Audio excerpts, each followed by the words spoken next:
Welcome to the land of confusion.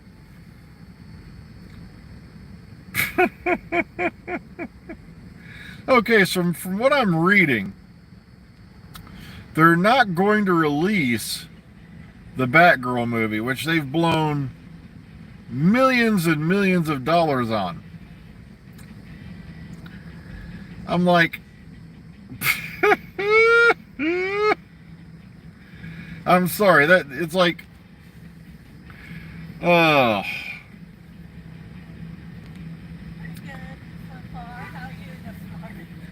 That's like me saying I went out and bought a Rolls Royce and said, well, I'm not going to drive it because I don't think it'll do well.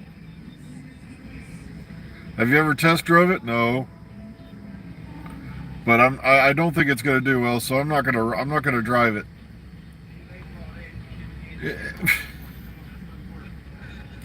Okay, now also one other thing while I got y'all here. Somebody seems to be highly confused about what's going on next year, okay? Not the majority of y'all, because I know you're all staying here. You're staying informed. You know what's going on.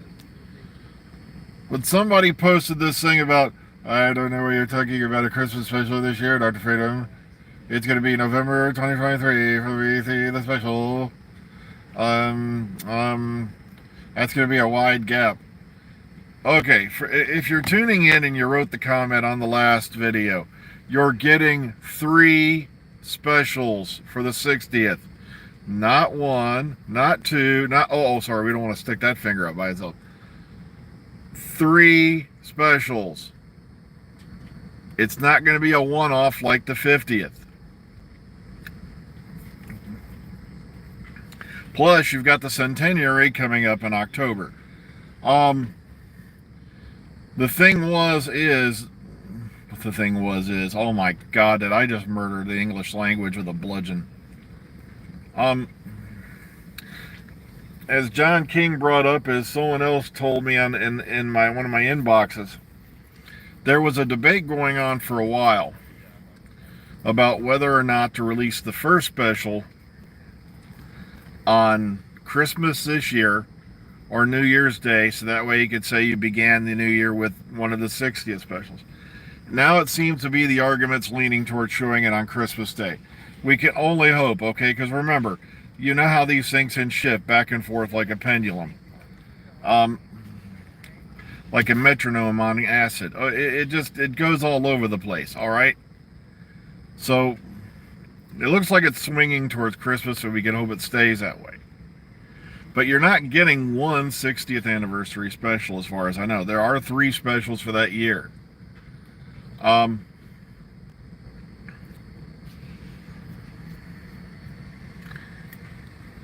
what's going on is there's a lot of talk going around about also Bernard Cribbins, how much did he film and all that. All right, now also I was asked a question in the comment box and I forgot to address it. Do you think the David Warner Eccleston thing was already recorded beforehand, for the 60th year? Okay, Big Finish tends to record a lot of things very, very early. There are box sets that are coming out now that were probably recorded over a year ago. You see, they like to take their time, plus the fact that when projects get planned, as we heard from Lisa Bauerman, if you'll go back watch her interview, it's in the playlists on the page, and it's called An Evening with Lisa Bauerman, and she gave us an hour and a half of her time. She was always kind to us, so a lovely, lovely person, and she told us all about how the process works in that video. Well, it was audio on her end, and like I said, she didn't want to be on camera, and of course I respected her privacy for that. I was just glad that she was able to come on and tell us about, things she's doing, things Big Finish does, and things along that line. Yeah, so as you just said there, they record a lot of the Big Finish stuff, in blocks, and it's like, this way, they get it all done in a one shot. because you never know what's going to happen along the line. A lot of your big Finish stars are, getting up there in age, and I think a lot of it. Well, plus they like to have the stuff done and in the can, then they review it, they edit it, they go over it again, and then they finally produce it, and then you have your artwork to be made, all that stuff. So chances are, there's a good chance, if Eccleston was already talking about it, this year, it was probably already recorded in the can, hopefully. So we could get that one last audio performance by David Warner. Now, the Bernard Cribbins thing, people have been speculating a lot about what was his stuff all filmed and all that. The only time we saw him was during that one thing when, of course, he was in a wheelchair, and we were so hoping that it was just part of the scene, and sadly it doesn't appear to be so. But we also have to remember Bernard was like, not, if I remember correctly, like, oh God, I'm going to butcher it, I know, 93 years old. And, when 93 years old you age, look as good you will not, in the words of Yoda. And I was just very glad that he was, even there, even for the briefest of time. But it's beginning to appear like that whole thing is going to be some, jiggery pokery by the Celestial Toy Maker. So, and it could be, instead of like I said, instead of doing the degeneration like they did in the comic books for the Meep story and all that, it could be that this is the Toy Maker screwing around with the timeline. But like I said, we don't have anything definitely. That's all speculation, okay?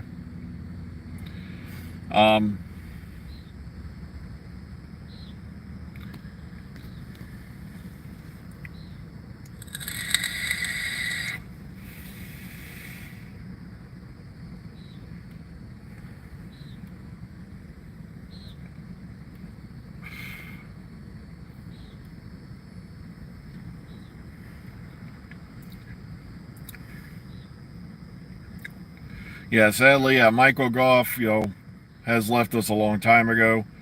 And if I remember correctly, he first portrayed the Toy Maker back in the day.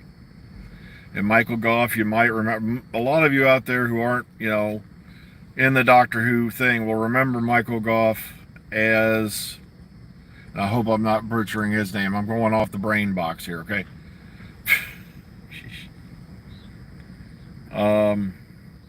Played Alfred in the Tim Burton Batman Returns, and then they brought him back for those disasters that happened later. Where somebody at Warner Brothers, I believe it was, the same team that's filmed Batgirl and decided not to release it. Okay, I just thought for some reason I was getting his first name wrong. I worry about names because sometimes to me names don't stick, or I get them crossed with others. So it is Michael Gough, if I remember right. Batman Returns. He was in Batman Forever and Batman and Robin. Yeah, what happened is the studio brought in Schumacher because they felt that the Burton films, if I remember right, were too dark. And I'm like, also what a lot of people don't realize, I know I'm going way off Doctor Who, but hey, it's an open topic, why not? Schwarzenegger was supposed to play Bane. Okay? And then shooting went over on one of the films Patrick Stewart was on at the time. I can't remember which one it was. I think it was one of the Trek films.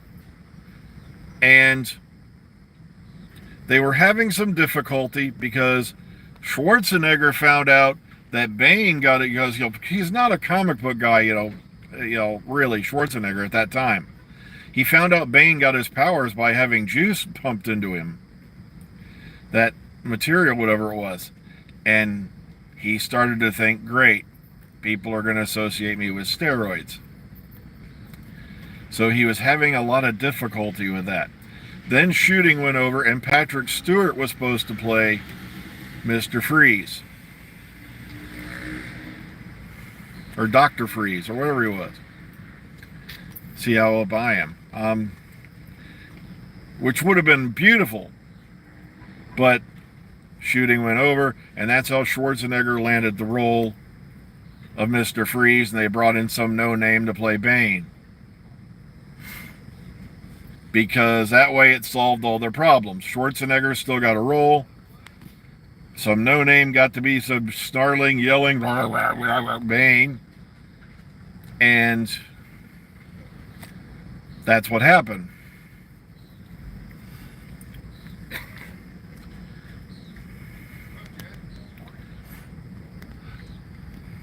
So, like, a lot of these weird things happen.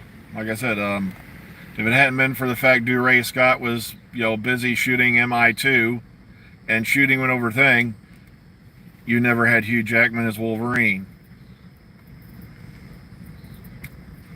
Hugh Jackman was brought in because DeRay Scott was unavailable when the filming for X-Men started. Little things like that can change a whole lot. Yeah, I'm not kidding. Go look up some of these things. People who weren't meant to be in roles and things like that, and it turned out to be fantastic. Yeah, Batman and Robin was horrible. They brought in Alicia Silverstone, and she was supposed to be this big it girl back then, and oh goodness. Well, I got to get going, folks. I just looked at the time. So take care of yourselves out there. Look out for everybody you can. Be kind, be calm, be safe. And remember, above everything else, please be kind. And we'll catch y'all in the future. Take care, everyone. Have a nice day.